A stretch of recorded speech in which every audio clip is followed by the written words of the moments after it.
What's up guys? Welcome to my first and only vlog. Thank you for suggesting the collaboration between me and Glaze. So ngayon, nag-iisip kami kung ano ang i-discuss namin. So, napag-isipan namin i-discuss ang laro ng lahi or Traditional Filipino Games. Ano-ano nga bang ating malutungkasan dito? Ang una, patintero. Pangalawa, agawan base. Pangatlo, ay tubang preso. So, I think a lot of you were thinking about what is laro ng lahi or Traditional Filipino Games. Traditional Filipino Games are commonly played by the children of Philippines. It is very exciting. Alam naman natin kung gaano kasaya maglaro ng mga laro ng lahi. Sad to say, dahil sa globalization at pag-angat ng ekonomiya ng ibang bansa, tayo ay nasama rin at unti-unting nakakalimutan ang sense ng Traditional Filipino Games. Kaya, unti-unti siyang nawawala at ang mga kabataan ngayon ay nag-focus sa paglaro ng mga gadgets at napapabayaan na ang physical health nila. So, ano ang benefits ng Traditional Filipino Games? The game entailed strength, boost immune system, and endurance. And it also makes you better with communication and socializing with friends, which is important in the stage of development. So, ngayon, we're going to discuss about it, guys. So now, let's talk about agawan base. Agawan base is one of the traditional games in the Philippines.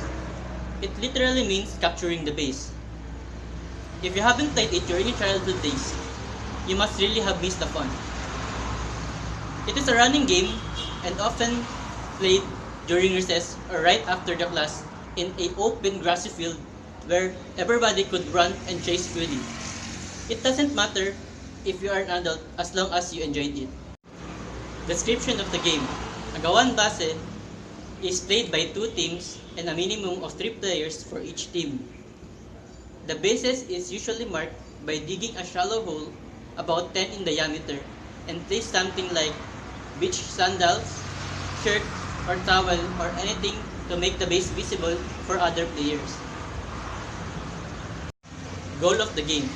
The objective of the game is for one team to try and capture the base of the other by reaching the other's home base first and tag a pre-decided item like a tree trunk, rock, etc. symbolizing the other team without getting tagged by the defending member of the other team.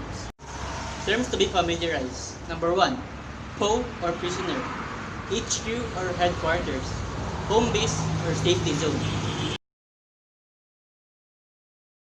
So guys, ngayon pag-usapan naman natin ang rules and regulations ng agawan base. Number 1, a safety line is drawn between the 2 teams. A member of an opposing team who crosses the safety line into the territory of the other team can be chased and tagged by the team that owns that base. Number 2, if the attacker gets tagged before he or she manages to get back to his or her safety zone or home base, he or she becomes a prisoner or PO of the opposite team.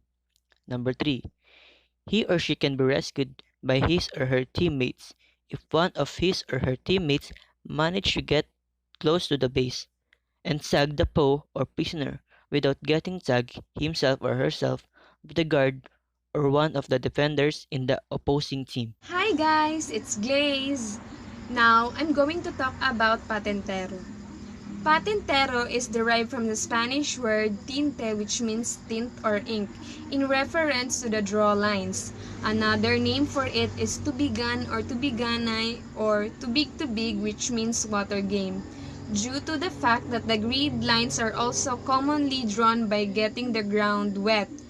It is also known as harang taga, literally means block and catch, referring to the game mechanics. Patintero is played on a rectangular grid drawn into the ground. The rectangle is usually 5 to 6 meter in length and 4 meter wide. It is subdivided into 4 to 6 equal parts, drawing a central lengthwise and then 1 to one or two crosswise lines. The size of the rectangle and the number of subdivisions can be adjusted based on the numbers of players.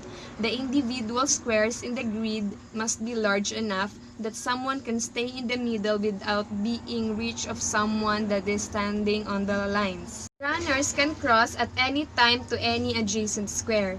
However, they can only exit the playing rectangles at both ends of the rectangle. Once a runner is tagged, they are out and will sit out until the next game. Teams score points when they complete isang gabi or one night, a full circuit of playing rectangle from one end to another and back again. Once all the runners have been tagged, the teams reverse roles, with the taggers being the runners and vice versa now. Runners can cross at any time to any adjacent square. However, they can only exit the playing rectangles at both ends of the rectangle. Once a runner is tagged, they are out and will sit out until the next game. Teams score points when they complete isang gabi or one night, a full circuit of playing rectangle from one end to another and back again. Once all the runners have been tagged, the teams reverse roles, with the taggers being the runners and vice versa now. Teams are needed, each around 2 to 6 players. One team acts as the taggers and the other acts as the runners. This is usually divided by a game of rock, paper, scissors or coin toss. The object of the game is to cross the rectangle back and forth without being tagged. One tagger is usually assigned per crosswise line. Taggers can only move along their respective lines, with the exception of the tagger on the first line who is regarded as the team leader or the patotot. Unlike the other taggers, the patotot can also move along the central lengthwise line. Taggers can tag runners at any time, including those already past them, but both of their feet must always be on the lines. Tagging a runner when none or only one foot is contacting the line is not counted. Terms to be familiarized when playing patintero. The first word, bangon, which means the players. Second word, taya, which means the defenders or the taggers. Third is tubig, if any leaders yells if any bangon members reaches safe area. And the fourth, isang gabi, if bangon member safely reaches safe area, then back home to another safe area, similar to one round trip.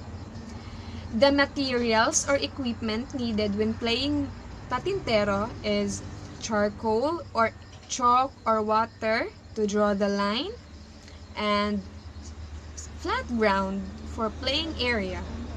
Next game that I'm going to talk about is the tumbang preso, one of my favorites, and your favorite too, right? Aside from running fast, it requires you to aim accurately for the target.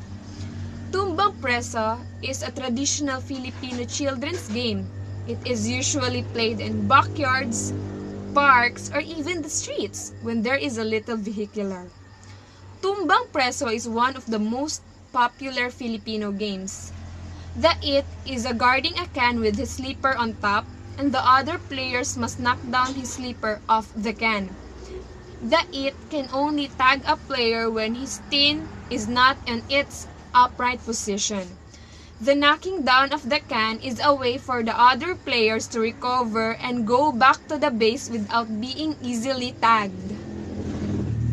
Playing tumbang preso, the equipment needed is empty can or empty bottle with slipper or just a flat stone that you are going to use as the pamato. To make this game more enjoyable and exciting, there should be no more than 9 players. One player as the taya or the it that guards the empty can, while the others stay behind the tow line with their pamatos. The objective is the players to hit and knock down the can with their pamato, and for the it to put back the can inside a small circle a few meters away from the tow line. When a player is tagged while recovering their pamato, they become the next it. Playing tumbang preso, obviously, The goal of the game is to avoid being the it or the taya. And the terms to be familiarized is the pamato or the sleepers that you will going to use to knock down the can, and the taya or the defenders or the taggers. That would be all, guys, and of course, thank you to Kyle for this collaboration being successful. I hope you enjoyed, and if you did, please click the like button below, and see you soon. Bye! Guys, thank you for watching my first and only vlog. I hope you enjoyed and learned a lot from it. And please do these traditional Filipino games together with your friends. I hope you enjoy it. Adios.